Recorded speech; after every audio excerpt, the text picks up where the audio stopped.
words are easily manipulated, and I think whatever one says, whatever argument one puts forward, this can always be contradicted by words. And sophists are very clever at using these words. The English language is meant to inform, but these people use it to confuse. So when artists wish to communicate to the people, they make marks on a piece of paper.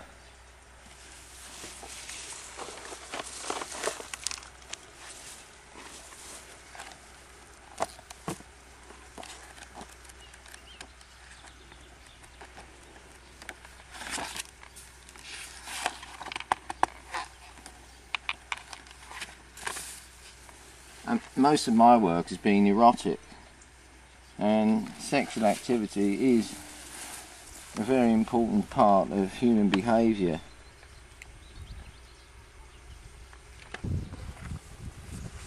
Eroticism in today's society is contentious. Explicit erotic imagery is banned by most authoritarian governments around the world. The more authoritarian, the more censorship there is on eroticism. I mean, what's so harmful about erotic imagery? And as a filmmaker and a photographer and an artist, I can depict any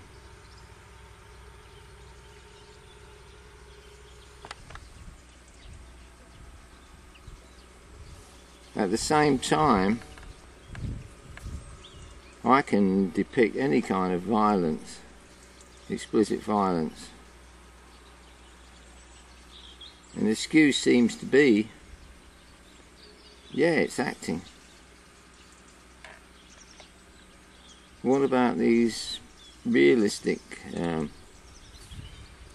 depictions of violence one sees on YouTube, for example?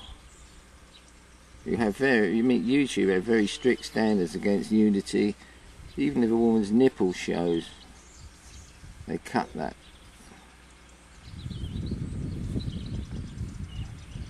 Or anything highly sexual, whether nudity is involved or not, they cut it.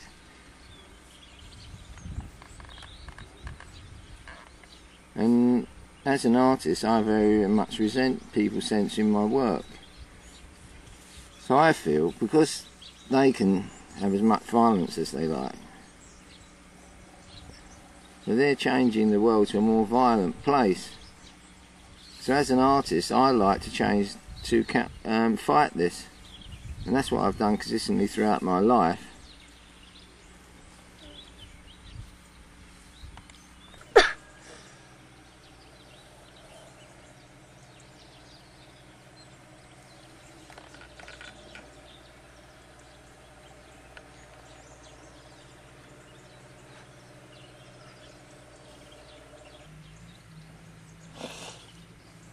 Various artists have fascinated me in the past, and have influenced my work, but I never copy anyone. I have my own style.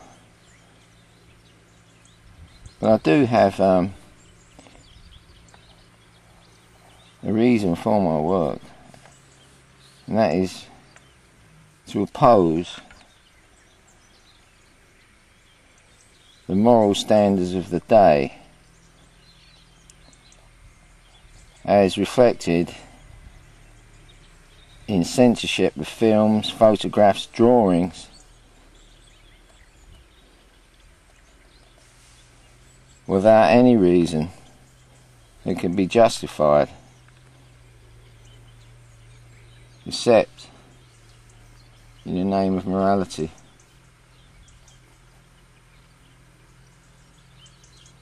May I suggest to you that artists are very special persons who have often suffered, if we look at history,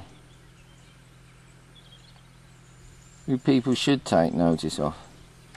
rather than politicians, bankers, and the greedy 1%.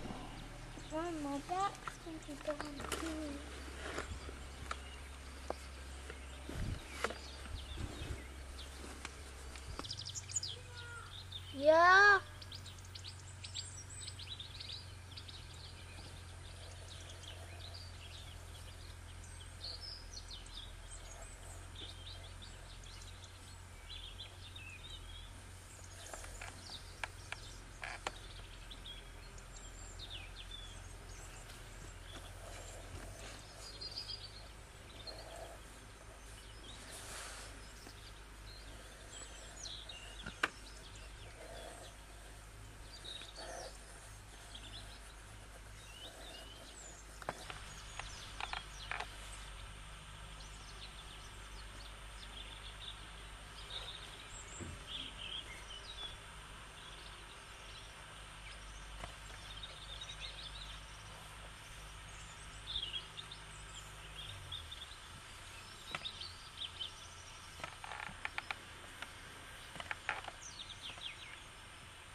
Anyway, if I uploaded that rather innocuous picture up to various sites, it would be banned, it would be taken down. Why?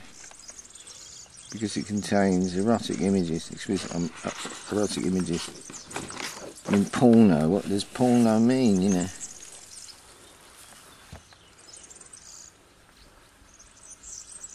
Porno.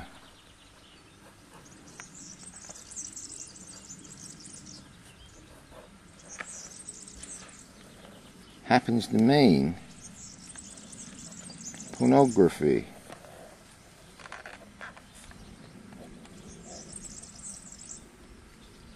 Happens to mean the writing of Greek harlots. I mean, these women existed in ancient Greece, and they were courtesans, and they wrote erotic novels. That's the graph part of Pornographer, which they illustrated with, no, they didn't illustrate it, sorry, they wrote graphic novels and sent them to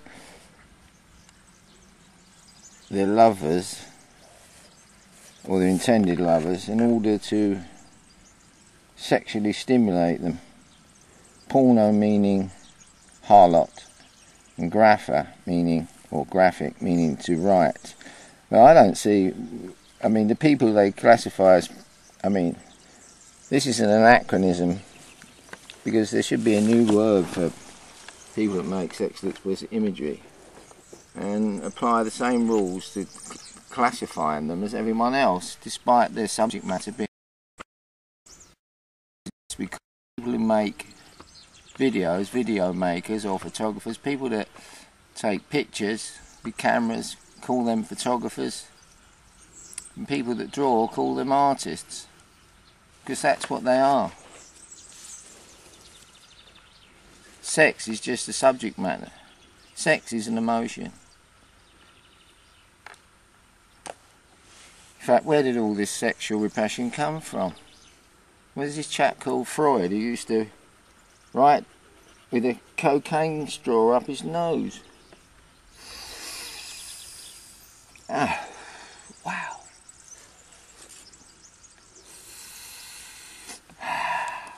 He would actually have the cocaine straw in the bowl while he was writing up his own. And he said at the 1922 Congress for Psychoanalysis in Vienna, "Ladies and gentlemen, I have found the cure for heroin addiction. It is called cocaine." Now, in hindsight, we can see that most of his writings, which I have read, are merely coke dreams. They bear, but in spite of this, Freud seems, every psychiatrist in England advising the government seems to be a Freudian. Because Freud said that the sublimation of the sexual drive was necessary for the working classes so that they would go to work every day. And he thought that civilization would break down if people's, or the working classes, sexual libido was not sublimated into labour. I think this is wrong, entirely wrong. What would happen if there wasn't any censorship of photography, film, video, or drawing, or painting? What if there wasn't any censorship? What would happen then? Artists would be able to communicate their moral ideas, because that's all we're doing. We're communicating our moral ideas to the public, which we should be allowed to do without any pressure from the government, any hindrance to the government, without paying any money. It should be absolutely free. At the moment, there's a massive and enormous fee for submitting video works to the BBFC for classification. I mean, way back when I submitted my last film, I think it was about £10 or £11 a minute, plus VAT up front without any kind of refund, whether they gave you a certificate or not. And anything with explicit sex in it, no matter what the artistic value, is automatically classified R18. And this is a non-economic market, ladies and gentlemen, filled with rubbish, amongst which the real works of art are very difficult to find. And that's how it's meant to be. And we need this change. We need change. We're going to have freedom of sex. I would like to build, I've already done maquettes, small models, and one to be erected I'd like in Trafalgar Square. It's about this high. It's gold plated and people can run their hands over it, feel it, touch it. I mean, I think society, instead of having pictures of people who killed millions of people, that they should have erotic statues. They should have erotic statues. This would encourage children to grow up to think there's nothing wrong in sex, nothing wrong in eroticism. And that's how it should be. Until we have that, we won't have a civilization. We won't have a democracy. But what would happen if we did allow freedom of expression to artists and filmmakers, photographers. We'd have a more peaceful society, less violent imagery.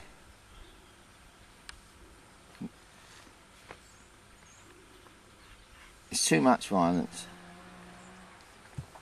Okay? Pornographers don't exist.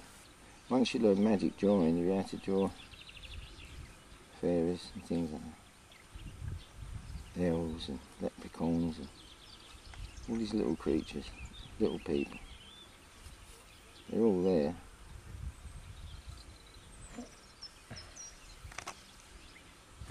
If they showed themselves to humans, I mean, humans would try to destroy them.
You can put these sort of drawings on Google if you want. They don't have any censorship.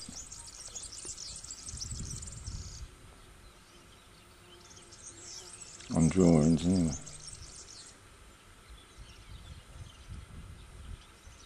Accepting bestiality and child porn. God.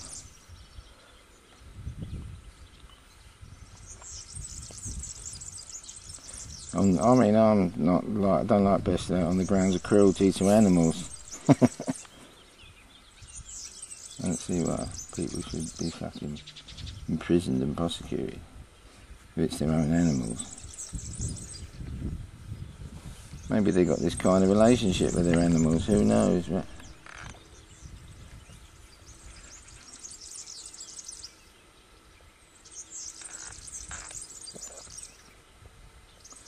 I think these rules, these laws were brought in to combat disease, but now, I mean, mankind's been leading an unnatural life now since the advent of global capitalism. It's speeded up, but abnormal life now for a very long time, which is reaching its apotheosis in pollution and poisoning of water and the breakdown of the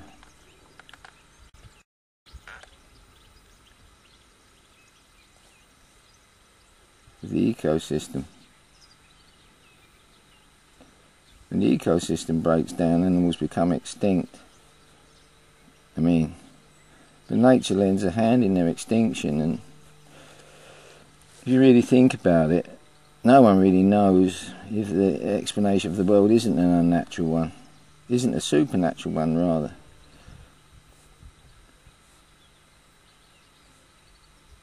And if it is, then the Creator would, if man abused the planet Earth, he would have warning built in, and also he would destroy much of the world's population. And that's why I think that all these, never before have we seen such storms, tsunamis, and they seem to be in places which are highly dangerous, like nuclear power centres, and we've had Long Mile Island in the States, we've had Windscale in England. All these warnings, but still governments persist in giving them to us, even though we don't want them, simply because of profit. So much profit to be made in this industry. I mean, they probably think they're going to escape off the planet before man becomes extinct. I mean, they're investing billions in getting off the planet.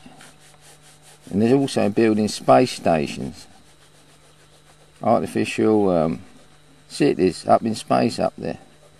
They call them experimental stations, circulating around the Earth, but they're huge, massive structures that thousands, hundreds of thousands of people could live in. They're putting them up there so that they can get up there if the world comes to an end, which it could come to an end quite quickly now, because I have 2 children. I want them to live. I don't want them to be here when the Earth is destroyed, and there's no way I can get on the list. So, I mean, it's time to turn back now, away from global capitalism to a more cooperative type of economic structure. People who say, oh, we won't get this, you won't get that. In fact, you get more of everything. Because when all the raw materials are there in organic form, they don't need processing, they just need collecting, growing, and all the rest of it to feed us all on the planet. There's enough there.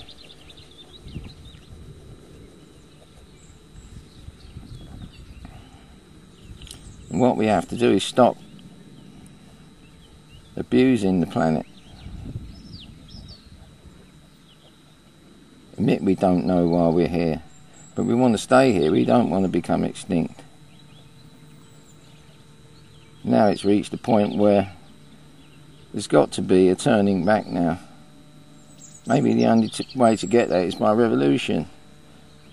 And then the time, if any time has been ripe in the last few hundred years, it's now, right, where politicians have reached a very low standing with the public through their acts of dishonesty, the police also,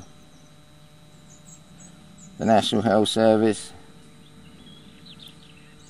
The orgy and stables of corruption must be cleaned out, and we must start off again.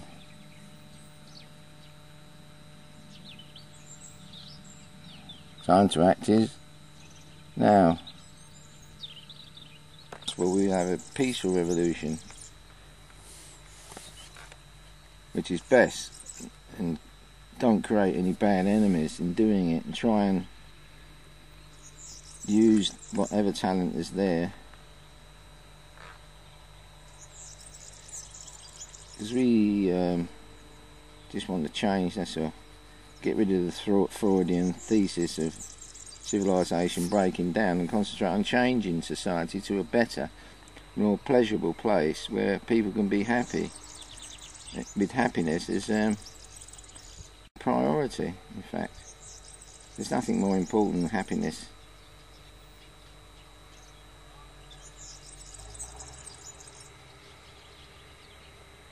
And happiness is free. It's a state of mind.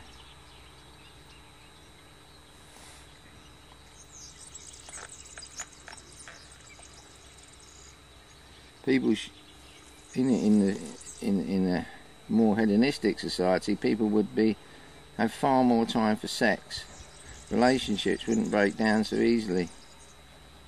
Sex is a natural thing. It's pleasurable. You're meant to have it. Right? And those that don't have sex will be banished from the face of the earth. The rates of cancer amongst celibate nuns, cancer of the cervix, cancer of the breast for not breastfeeding.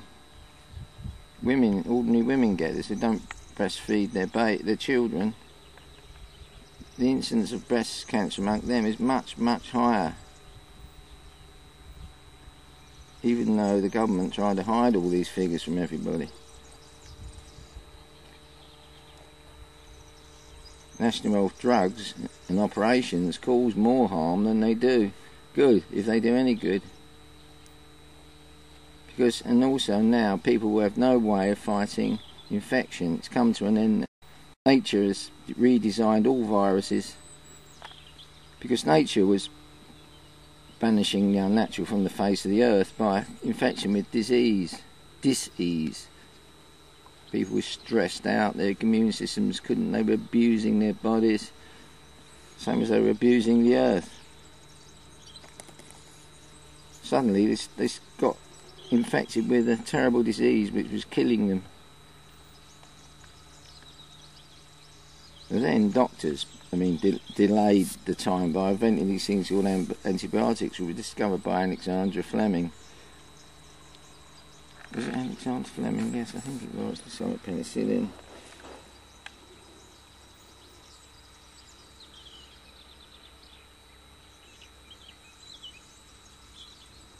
Yes.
March, isn't it? Mm-hmm.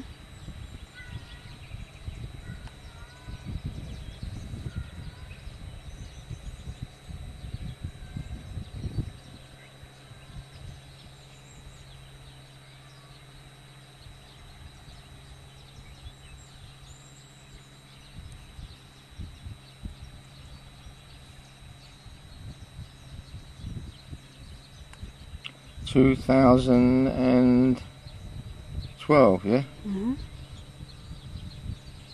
And sometimes I'm in the wrong year. Not very often though.